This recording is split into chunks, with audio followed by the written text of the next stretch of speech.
Welcome to this four-part series on equipment used to set up a Z-rig. And it's called a Z-rig or a Z-drag or a Z-drag.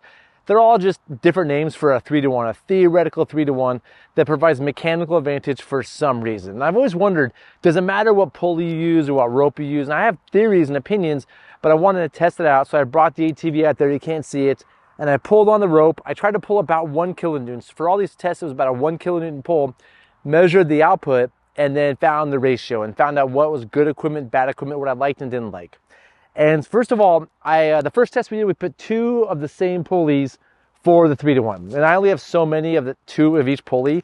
And the pulleys we tested are some of the best. It's the SMC Swiftwater, the Rock Exotica machined pulley, and the Rock Exotica mini machine pulley. And you can see that the Swiftwater is the biggest diameter, and then the machined, and then the mini machine. They're definitely different in sizes.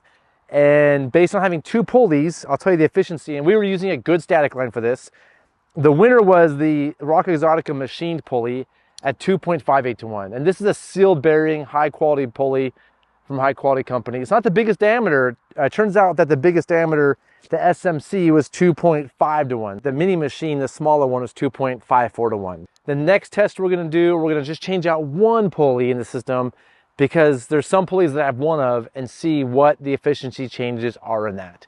If you have thoughts about this, or you have your favorite pulley or any questions, put them in the comments section below, and I'll see you in part 2.